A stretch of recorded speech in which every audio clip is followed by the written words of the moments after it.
C'était une matinée d'un gris impeccable, mes amis.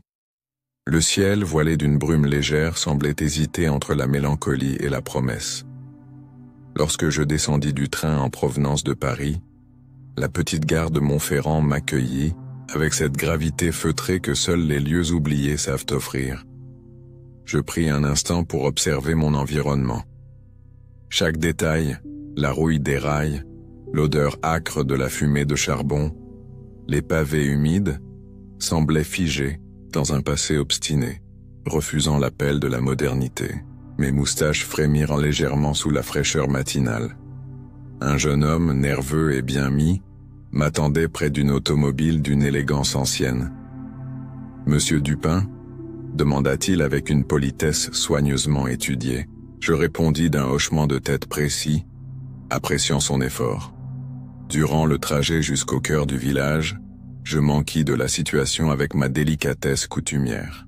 L'affaire, me dit-on, concernait la mystérieuse disparition de la comtesse de Montferrand, femme aussi respectée que crainte dans toute la région. Nous traversâmes des paysages où les vignes dénudées dessinaient des lignes sévères sur les collines.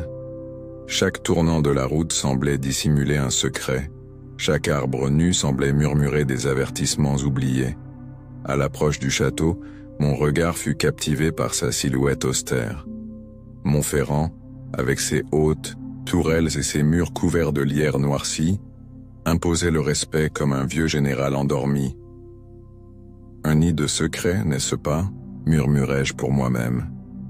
Le jeune homme me conduisit jusqu'à la grande porte, où un majordome au visage fermé nous attendait. Son salut fut d'une raideur militaire, et je notai avec satisfaction la précision de ses gestes. Oui, décidément, cet endroit avait son code. À l'intérieur, les boiseries sombres, les tapisseries effacées et les lustres poussiéreux tissaient une atmosphère de mélancolie et de grandeur passée.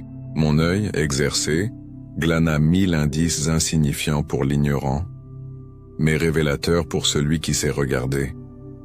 La première entrevue avec la famille Montferrand fut fixée pour l'après-midi. Je demandai à être installé dans une chambre, simple car, mes amis, il ne sied pas à un enquêteur sérieux de se laisser séduire par des fastes inutiles. L'heure de la vérité viendrait bientôt. C'était par un matin particulièrement ordonné que je reçus la lettre. Elle était d'un parchemin épais, scellé d'une cire rouge frappée d'un étrange blason oriental.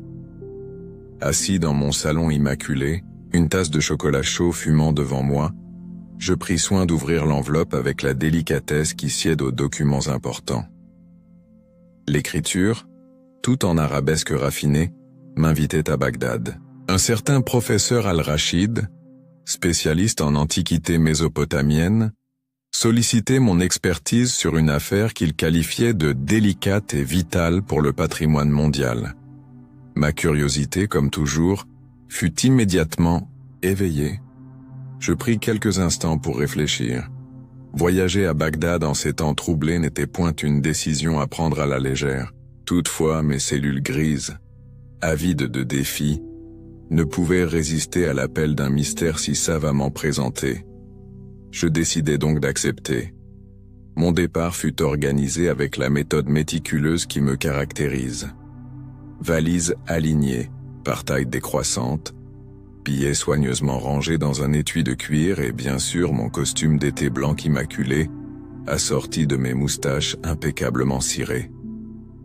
Le voyage en avion fut sans encombre, quoique légèrement agité, au-dessus des montagnes d'Anatolie. Pendant le vol, je me plongeais dans l'étude de plusieurs ouvrages relatifs aux civilisations antiques de la Mésopotamie, afin de préparer mon esprit aux énigmes que j'allais affronter. À mon arrivée à Bagdad, l'air brûlant m'asséna une gifle sèche. Un homme vêtu d'une djellaba impeccable m'attendait, tenant une pancarte où mon nom était inscrit avec une précision admirable. Il se présenta en français châtié comme étant Youssef, le serviteur personnel du professeur. Notre véhicule, une somptueuse limousine noire au siège de cuir blond, traversa les rues poussiéreuses de la ville. Bagdad, mes amis, est une mosaïque fascinante où minarets ancestraux côtoient un marché bourdonnant, où l'odeur du cumin se mêle à celle du pétrole, nous atteignîmes bientôt la demeure du professeur, un palais discret mais majestueux, dont les murs d'ocre semblaient en boire la lumière du soleil couchant.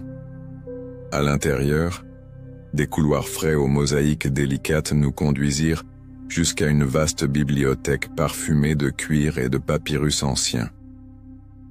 Le professeur Al-Rachid, homme maigre au regard perçant, m'attendait debout près d'une vitrine scellée.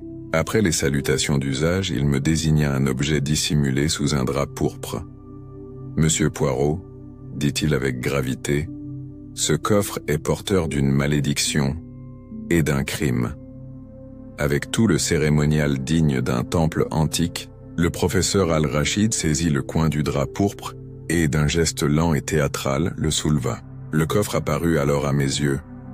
Un objet de bois sombre, incrusté de cuivre ciselé, d'une facture d'une finesse presque douloureuse. Approchant, je laissai mon regard analytique glisser sur chaque détail. Les motifs représentaient des scènes de la vie babylonienne, processions sacerdotales, animaux mythologiques et une énigmatique figure ailée tenant une clé.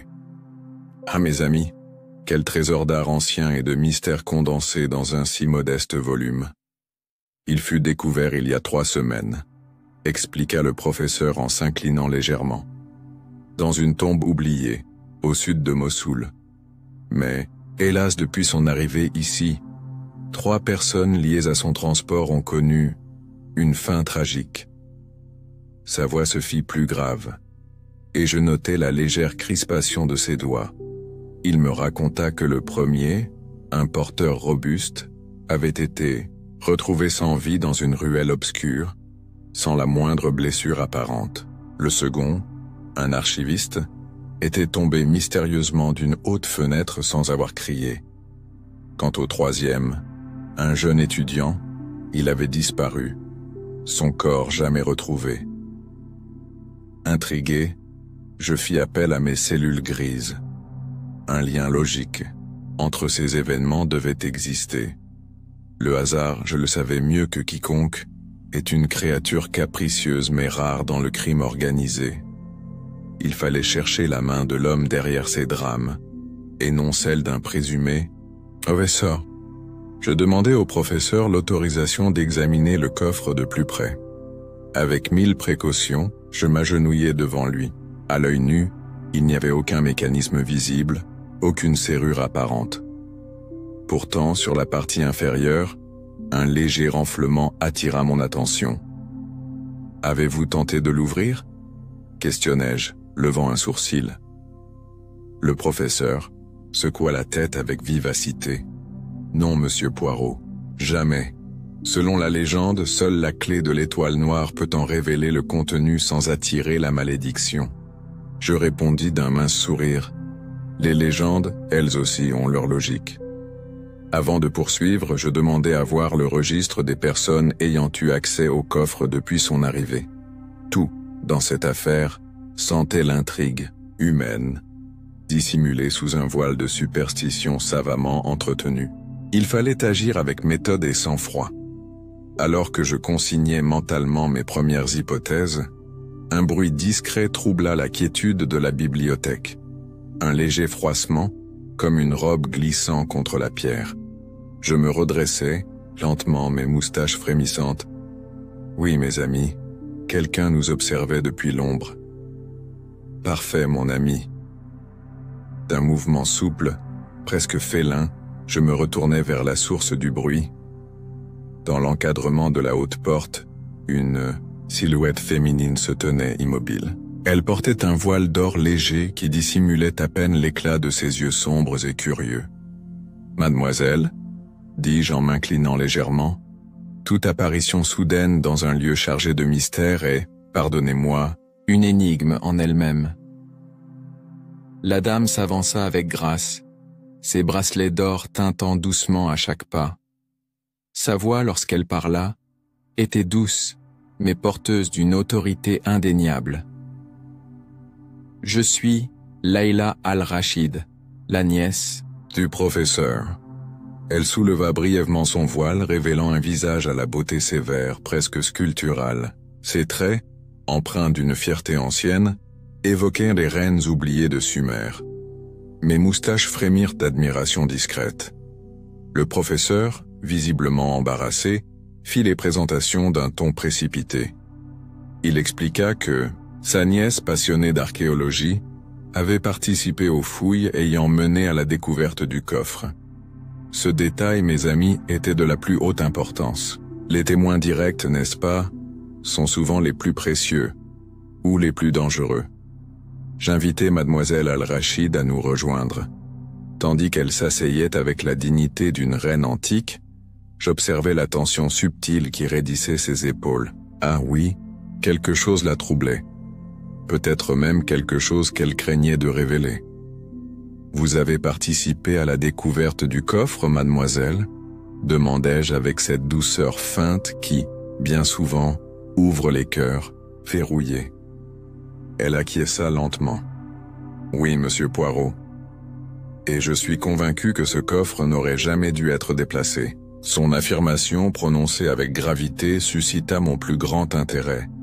Je la pressai avec toute la politesse dont je suis. Le professeur, visiblement embarrassé, fit les présentations d'un ton précipité. Il expliqua que sa nièce, passionnée d'archéologie, avait participé aux fouilles ayant mené à la découverte du coffre. Ce détail, mes amis, était de la plus haute importance. Les témoins directs, n'est-ce pas, sont souvent les plus précieux ou les plus dangereux. J'invitai mademoiselle Al-Rachid à nous rejoindre. Tandis qu'elle s'asseyait, avec la dignité d'une reine antique, j'observais la tension, subtile qui raidissait ses épaules. Ah oui, quelque chose la troublait. Peut-être même quelque chose qu'elle craignait de révéler. « Vous avez participé à la découverte du coffre, mademoiselle ?» demandai-je avec cette douceur feinte qui, bien souvent, ouvre les cœurs verrouillés. Elle acquiesça lentement. « Oui, monsieur Poirot. Et je suis convaincu que ce coffre n'aurait jamais dû être déplacé. » Son affirmation, prononcée avec gravité, suscita mon plus grand intérêt. Je la pressai avec toute la politesse dont je suis capable de préciser sa pensée. Elle hésita, puis baissa la voix. « Depuis que nous avons violé la tombe, je sens une présence, quelque chose d'ancien, d'hostile. » Le professeur intervint vivement, tentant de balayer les craintes de sa nièce par des explications rationnelles. Mais je savais mieux que quiconque que la peur sincère, même irrationnelle, est souvent la clé d'une vérité plus profonde. Je me promis d'interroger mademoiselle Leila plus longuement, en temps voulu. Tandis que la soirée tombait sur Bagdad enveloppant la ville d'une pénombre parfumée d'épices et de jasmin, je sentis que l'affaire était bien plus complexe qu'un simple vol ou qu'un crime passionnel. Mes cellules grises frémirent. La chasse aux ombres venait de commencer. Dès l'aube, alors que la lumière mordorée effleurait les minarets de Bagdad, je fis convoquer dans la bibliothèque 3 individus que le professeur désigna comme les gardiens du coffre.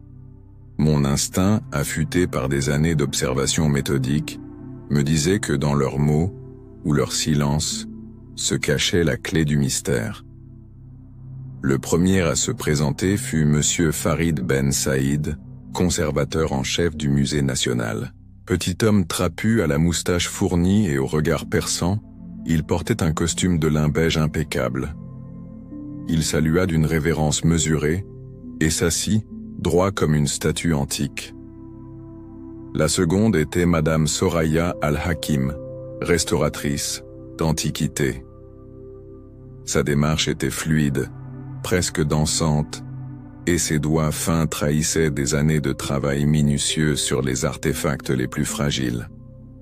Elle portait une robe de coton bleu nuit et un foulard couleur saphir noué autour de ses cheveux sombres. Enfin entra un jeune homme, Ali Hassan, assistant du professeur Al-Rachid.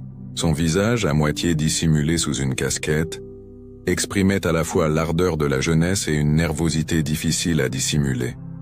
Ses yeux sombres et vifs s'attardèrent furtivement sur chaque recoin de la pièce. Installé face à moi, je pris la parole d'une voix calme mais ferme.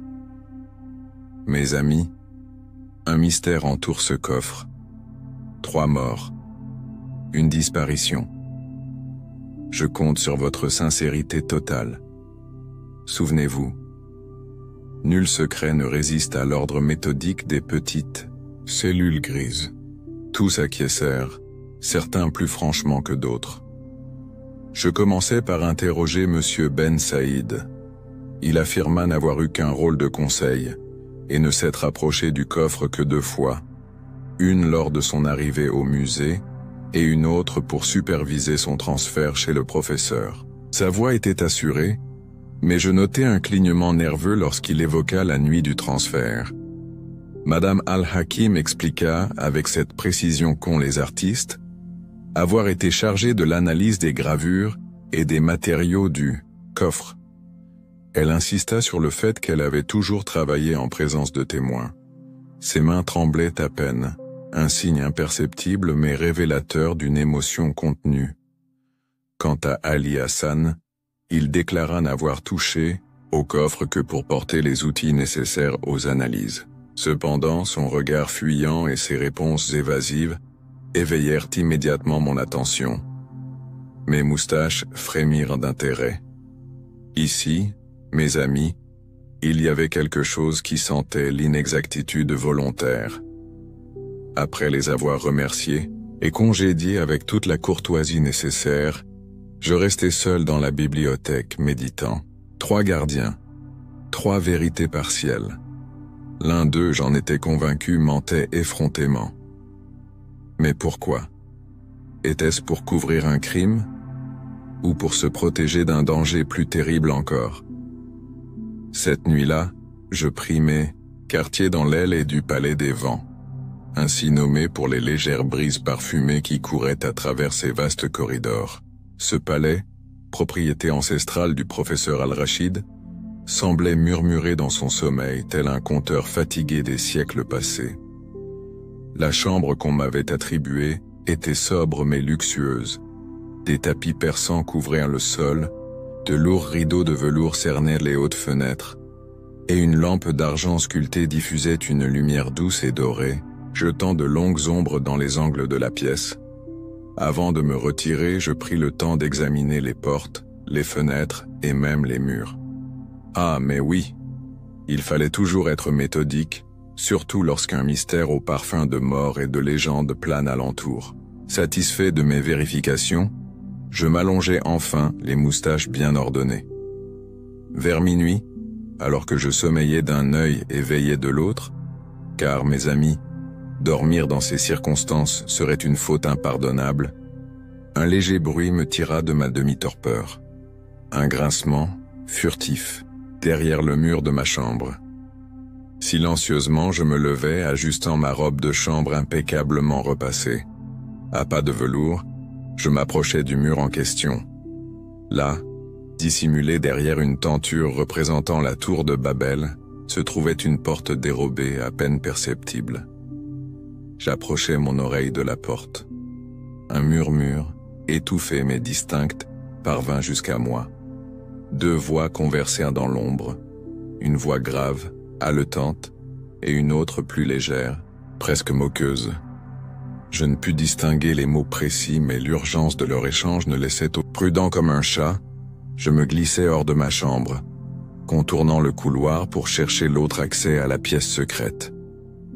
Les couloirs du palais étaient plongés dans une obscurité trouble, rompue seulement par les raies de lune, filtrant à travers les moucharabiés finement ciselés. Arrivé à une lourde porte sculptée, je constatai qu'elle était entr'ouverte. Mon cœur pourtant discipliné accéléra imperceptiblement son rythme. Doucement je poussai la porte, pour ne trouver que le vide. La pièce était abandonnée, l'air chargé d'un parfum de myrrhe et de santal. Seul un indice trahissait la présence récente des conspirateurs.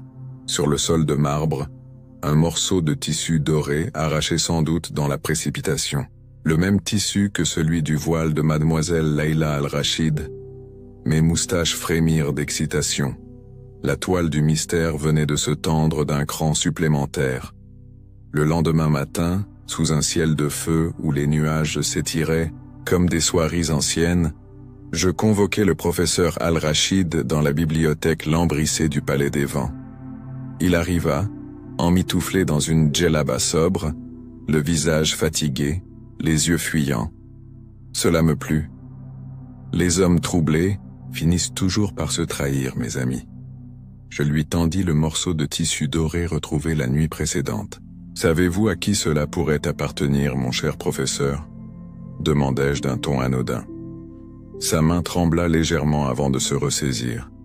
Il murmura « Cela ressemble au voile de ma nièce, monsieur Poirot. Mais je vous assure qu'elle n'a rien à cacher. » Je hochai gravement la tête, acceptant sa réponse en apparence, tout en la classant soigneusement dans mon petit dossier mental intitulé « Choses douteuses ». Ensuite, je l'interrogeai sur une rumeur que j'avais, oui à Bagdad, celle d'une clé secrète associée au coffre.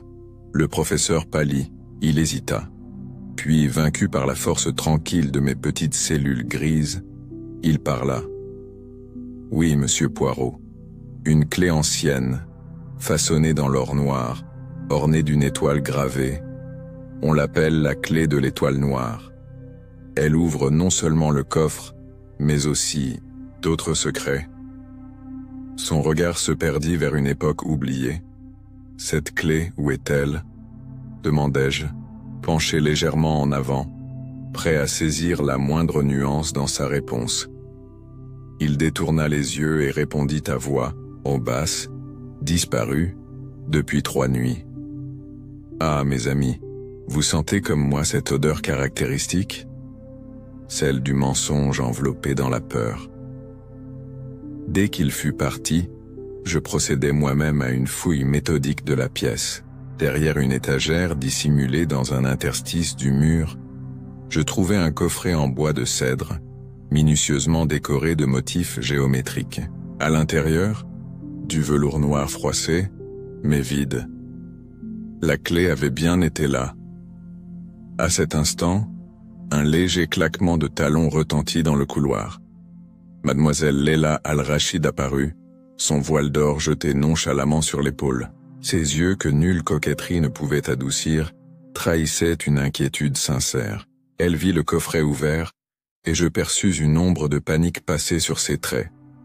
Avant qu'elle ne puisse parler, je dis d'un ton paisible. « Mademoiselle, il est inutile de feindre. La clé a disparu. Je dois savoir. Étiez-vous présente ici cette nuit ?» Elle hésita, puis, le menton fier, avoua « Oui, monsieur Poirot. Mais je vous le jure sur l'honneur de ma famille, je n'ai touché à rien. » Je la regardai intensément pendant un long moment. Enfin, je dis doucement « Mais très bien, vous me dites la vérité. Cependant, il est désormais clair qu'une main habile s'est emparée de la clé de l'étoile noire. Et mes amis, croyez-moi, tant que je n'aurai pas retrouvé cette main, nul ne pourra dormir en paix sous ce toit antique. » Très bien, mon ami. Le lendemain, déterminé à suivre la piste de la clé disparue, je fis préparer une excursion vers les ruines antiques situées aux abords de Bagdad. Sous un ciel impitoyable, où le soleil frappait la terre nue avec la cruauté d'un despote, je montai à bord d'une vieille automobile conduite par Ali Hassan, notre jeune assistant nerveux. La route serpentait à travers des étendues désertiques, où les dunes semblaient onduler telles des créatures vivantes. Le vent charriait du sable fin s'infiltrant dans chaque interstice, recouvrant tout d'une poussière d'or pâle. Mon complet, bien que soigneusement ajusté, commençait à perdre de sa superbe. Nous parvînmes enfin à un site oublié, à moitié enseveli sous les sables, de vieilles colonnes brisées, des pierres gravées d'inscriptions cunéiformes effacées par le temps. Là, le professeur Al-Rachid et mademoiselle Leila nous attendaient, chacun arborant une expression tendue. « Monsieur Poirot » déclara Al-Rachid, en essuyant la sueur de son front. « C'est ici que la clef de l'étoile noire aurait été cachée à l'origine, selon des légendes transmises par nos ancêtres. » Son regard fuyant me laissait cependant deviner qu'il ne me disait pas tout. Pendant que les ouvriers locaux dégageaient prudemment les lieux, je m'agenouillais pour examiner une dalle fendue à demi enfouie. Mon œil averti détecta rapidement une anomalie. Des traces fraîches dans le sable, des empreintes que ni le vent ni le temps n'avaient encore effacées. En suivant la piste, je découvris, dissimulée entre deux rochers, une petite cavité. Avec délicatesse, je retirai le sable à main nue et mis à jour un objet métallique terni. Ah mais oui, c'était un médaillon orné d'une étoile noire. Pas la clé elle-même, non, mais un signe évident que nous approchions du but. Mademoiselle Léla, accourue à mes côtés, porta instinctivement la main à son cœur en voyant l'artefact. « C'est l'emblème de la confrérie de l'étoile noire », murmura-t-elle. Son aveu, échappé dans un moment d'émotion, m'ouvrit une nouvelle voie de réflexion. Je relevai la tête, époussetant mes gants avec soin. Une confrérie secrète, madame? Voilà qui expliquerait bien des silences et des peurs. Mais soyez certaine d'une chose, Hercule Poirot n'est jamais dupe des manigances, même les plus anciennes. Mon ton était doux, mais mon regard acéré. Tandis que la lumière baissait et que les ombres s'étiraient sur le désert silencieux, je me promis que, avant la prochaine aube, je saurais tout de cette mystérieuse confrérie, de ses serments oubliés, et du destin funeste de la clé, de l'étoile noire. De retour au palais des vents, alors que le ciel nocturne se parait d'étoiles tremblantes comme des diamants égarés, je pris place dans la grande salle des audiences, accompagné du professeur Al-Rachid, de mademoiselle Léla et du fidèle Ali Hassan. La tension était palpable, mes amis, et l'air chargé d'un secret que nul n'osait briser. Je débutai d'une voix douce mais autoritaire. « Le moment est venu, messieurs et mademoiselles. Vous savez quelque chose sur la confrérie de l'étoile noire. Et ce quelque chose, je dois le connaître. » Mon regard balaya la salle, et je vis des frissons passer sur plus d'un visage. C'est alors que, contre toute attente, Ali Hassan, le jeune homme timide, se leva. Il était pâle. Ses yeux brillaient d'une résolution désespérée. « Monsieur Poirot, dit-il d'une voix étranglée, je faisais partie de cette confrérie. Ils m'ont juré silence. Mais je ne peux plus supporter ce fardeau. » Dans le silence absolu, il raconta que la confrérie était née jadis pour protéger le coffre légendaire de Bagdad. Ses membres devaient jurer fidélité par un ancien pacte de sang. Mais avec le temps, la confrérie avait dégénéré en un cercle de convoitises et de trahison. La clef de l'étoile noire, poursuivit Ali Hassan, est la seule à pouvoir ouvrir le coffre. Mais plus encore, elle révèle le trésor, caché depuis des siècles, les rouleaux de Zénobie contenant des secrets anciens, puissants et dangereux. Ces paroles, lourdes de menaces, firent frémir l'assemblée. Mademoiselle Léla, les poings serrés, intervint d'une voix vibrante. « Mon père est mort pour protéger ce secret, monsieur Poirot, et moi je suis prête à en faire autant.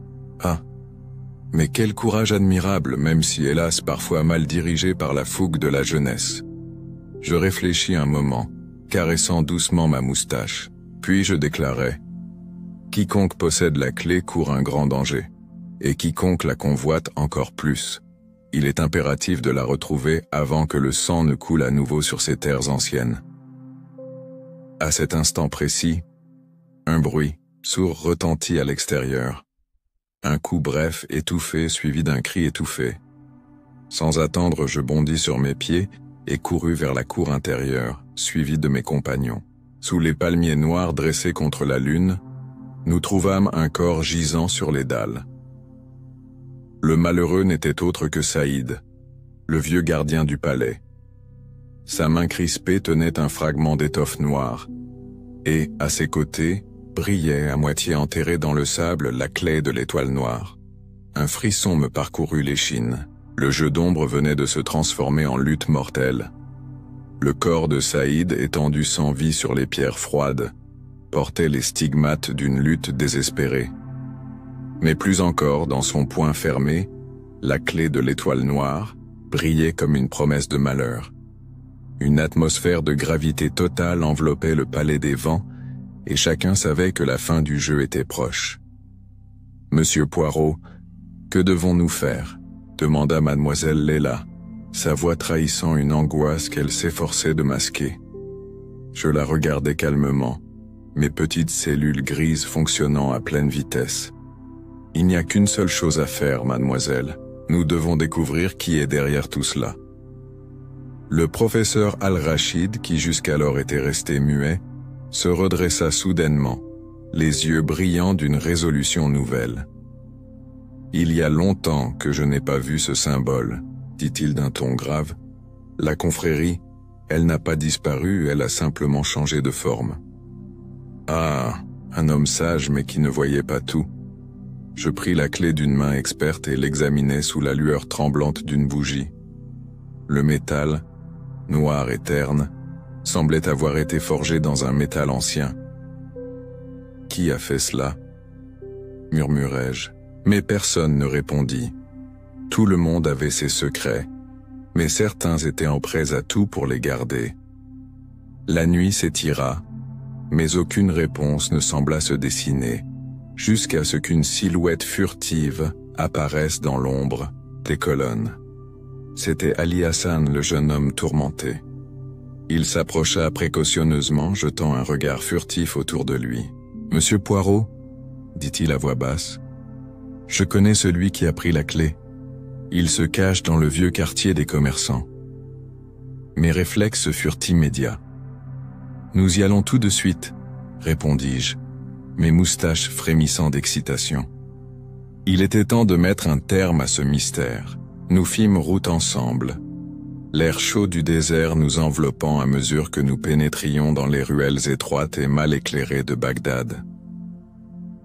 Le marché nocturne était animé, mais un étrange silence régnait sur les étals. Là, dans une petite échoppe poussiéreuse, nous trouvâmes l'homme que nous cherchions. Il se tenait dans l'ombre, une lueur d'ambition froide dans les yeux. C'était un ancien membre de la confrérie dont le nom restait un murmure parmi les anciens. « Alors vous êtes le dernier héritier de ce secret », dis-je en le fixant d'un regard perçant. L'homme haussait les épaules, mais son regard trahissait la peur. « Vous ne comprenez pas, Poirot. Ce coffre n'est pas un simple trésor. C'est une clé vers un pouvoir que personne ne doit jamais toucher. » Le combat fut bref, mais intense. Ali Hassan, avec une énergie renouvelée, asséna un coup décisif, et l'homme s'effondra, lâchant la clé qu'il tenait fermement. La conspiration était démasquée, mais à quel prix? L'ombre de la confrérie persistait et la clé, désormais en ma possession, serait un fardeau pour moi. Le matin se leva sur Bagdad, la lumière frappant les pierres anciennes avec une douceur nouvelle. Je me tenais sur le balcon du palais, des vents, la clé en main, le regard perdu dans l'horizon désertique. La vérité était là, simple et cruelle à la fois. Le coffre renfermait bien plus que des trésors matériels. Il contenait des secrets que l'humanité n'était pas prête à découvrir. Le professeur Al-Rachid m'avait informé que la confrérie ne pourrait jamais être détruite, qu'elle reviendrait sous une forme ou une autre. Il avait raison. Bien sûr. Certaines choses sont écrites dans les étoiles, et d'autres dans les profondeurs des ombres. Mademoiselle Leila, silencieuse depuis le matin, se tenait près de moi. Alors, que va-t-il advenir de cette clé? Demanda-t-elle. Je l'examinais, mes petites cellules grises tournant inlassablement. Elle doit être détruite, répondis-je, mais avec une hésitation que je ne pus dissimuler. La clé, symbole d'un pouvoir ancien, pouvait être un levier pour ceux qui osaient défier le destin. Pourtant, je savais que la vérité ne devait pas être enfermée dans un coffre aussi sacré soit-il. Le mystère du coffre de Bagdad à cet instant n'était plus qu'un chapitre d'un livre ancien dont les pages s'étaient usées. « Vous avez fait ce qui était juste », dit le professeur Al-Rachid. « C'est yeux emplis de gratitude et de respect. Mais ce respect, bien qu'indispensable, ne suffisait pas à apaiser l'amertume du poids du secret. La clé reposait désormais dans un coffre scellé, et le mystère demeurait. Alors que je me préparais à quitter Bagdad, mon regard se tourna une dernière fois vers les sables mouvants du désert. Les mystères ne disparaissent jamais, pensai-je. Ils changent simplement de forme. Et ainsi, Hercule Poirot, fidèle à son art, laissait derrière lui un mystère résolu, ou peut-être seulement endormi. Au fond de moi, je savais que la confrérie de l'Étoile Noire n'était qu'un maillon dans une chaîne infinie. Les mystères, les énigmes et les secrets circulaient sans fin à travers le monde, prêts à surgir à tout moment. Et à chaque fois, un détective comme moi serait là pour les déchiffrer.